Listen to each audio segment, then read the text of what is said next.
बदायूं में 2 बच्चों की कुल्हाड़ी से गला रेत कर हत्या कर दी गई। सगे भाई थे दोनों बच्चे। मंडी चौकी के पास का मामला। बदायूं में डबल मर्डर में दर्ज हुई एफआईआर। 2 लोगों के खिलाफ एफआईआर दर्ज हुई। एक का एनकाउंटर हुआ, एक की तलाश जारी। पोस्टमार्टम के बाद परिजनों को सौंपे गए दोनों भाइयों के शव। आज होना है अंतिम संस्कार। वहीं मोर्चरी में रखा गया एनकाउंटर में मारे गए साजिद का शव। आपको बता दें, बदायूं में 2 भाइयों की हत्या के बाद इलाके में तनाव का माहौल है। छावनी में तब्दील हुआ इलाका। पुलिस की भारी भीड़ पीड़ित के घर मौजूद। डबल मर्डर पर पुलिस का बयान सामने आया है। कहा, मुठभेड़ के दौरान एक बदमाश ढेर हुआ। दूसरे की तलाश में जुटी पुलिस। बदमाश के पास से हत्या में इस्तेमाल हथियार भी बरामद हुआ। का जो खून लगा था, उस तरह के कपड़ों में कोई व्यक्ति भाग रहा है। पुलिस ने घेराबंदी की। उसने पुलिस पार्टी पर फायर किया। जवाबी फायर में उसकी मृत्यु हो गई। अभी जो उसका भाई है वो भी नाई का ही काम करता है। उसकी तलाश में भी टीमें निकाल दी गई हैं और बहुत जल्दी उसको भी गिरफ्तार कर लिया जाएगा। बदायूं में एनकाउंटर मामले में पुलिस का बयान। जवाबी कार्रवाई में आरोपी को पुलिस ने ढेर किया। बाद में अपराधी जो था उसने पुलिस पर फायर करने का प्रयास किया, फायर किया। पुलिस ने अपने बचाव में फायर किया। इस एक्सचेंज ऑफ फायर में उसकी जो है अपराधी की जो मौके मौत हो गई। बदायूं में आरोपी से मुठभेड़ में एक सिपाही भी घायल हो गया है। अस्पताल में सिपाही को करवाया गया भर्ती। तनावपूर्ण हालात को लेकर एडीजी समेत आला अधिकारियों ने इलाके का दौरा किया। स्थानीय लोगों से शांति बनाए रखने की अपील की। बदायूं में हत्याकांड के बाद तनाव का माहौल। गुस्साए लोगों ने इलाके में तोड़फोड़ की, आगजनी की। मामला शांत कराने में जुटी पुलिस। बदायूं में हत्याकांड के स्थानीय लोगों में भारी रोष। लोगों ने आरोपी की दुकान जलाई। आग लगाने की बात की तस्वीरें सामने आई। बदायूं में दो नाबालिग भाइयों के हत्याकांड पर मृतक की मां का खुलासा। मीडिया को बताई पूरी वारदात। प्रशासन से लगाई इंसाफ की गुहार। छत पे ले गया, छोटे वाले से कह दिया कि पानी ले आ जाएगी। तब तक उसने बड़े को मार दिया। छोटे वाले ने देखा तो उसका भी मर्डर कर दिया। वही मेरे दोनों को मार दिया। हत्याकांड के बाद परिजनों में पसरा मातम। मृतक की दादी का रो रो कर बुरा हाल। पुलिस से मामले में सख्त कार्रवाई की मांग। आप सोच रहे हो कि हमारे दिल पर क्या बीत रही है, ये तो आप खुद जानो। ये जो बात क्या पूछ रहे हो? मेरे दिल में मेरी सब्जी बना डाली मेरे बच्चे की, मैं क्या बताऊं। बदायूं में आरोपी साजिद के एनकाउंटर के बाद की तस्वीरें भी सामने आई हैं। 2 बच्चों की हत्या के मामले में फरार था। बदायूं हत्याकांड को लेकर सपा ने बीजेपी पर साधा निशाना। ट्वीट कर लिखा, यूपी में दंगा खड़ा करके चुनाव जीतना चाहती है बीजेपी।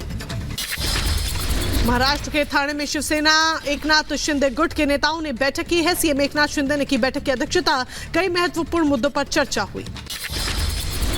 आरएलडी नेता लालू और तेजस्वी यादव से मिले पप्पू यादव। बीजेपी को 0 पर आउट करने की रणनीति पर चर्चा की।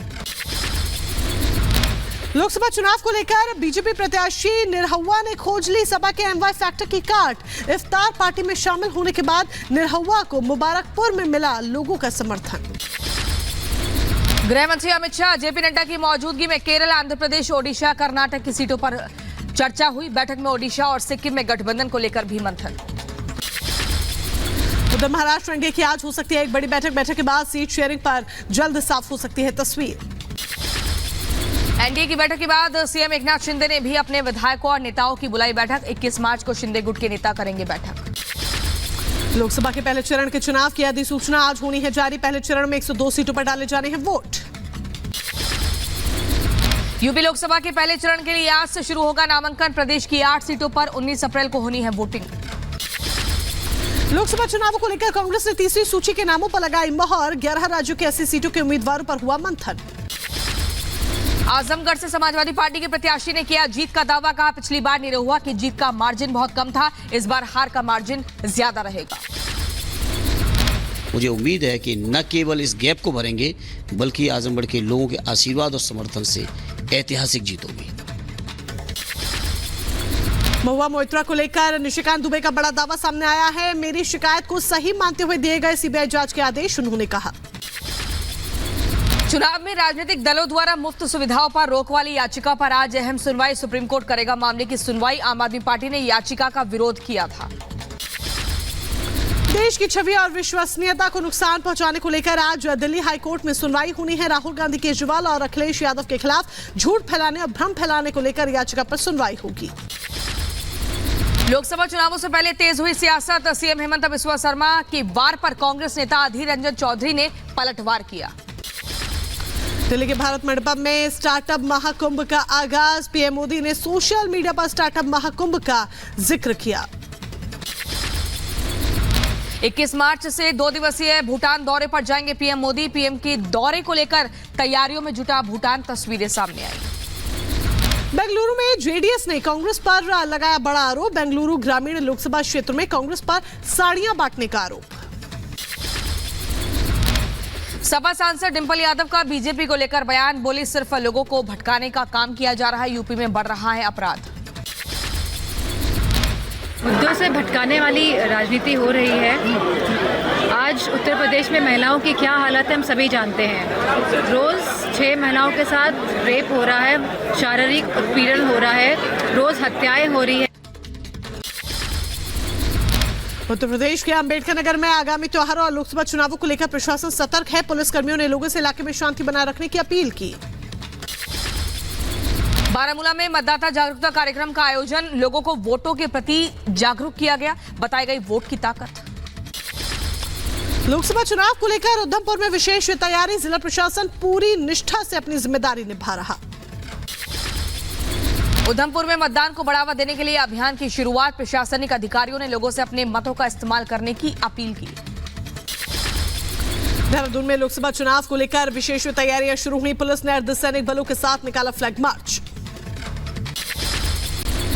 यूपी के जौनपुर में लोकसभा चुनाव को लेकर प्रशासन ने संवेदनशील इलाकों का निरीक्षण किया। पैदल गश्त कर लोगों से शांति व्यवस्था बनाए रखने की अपील की।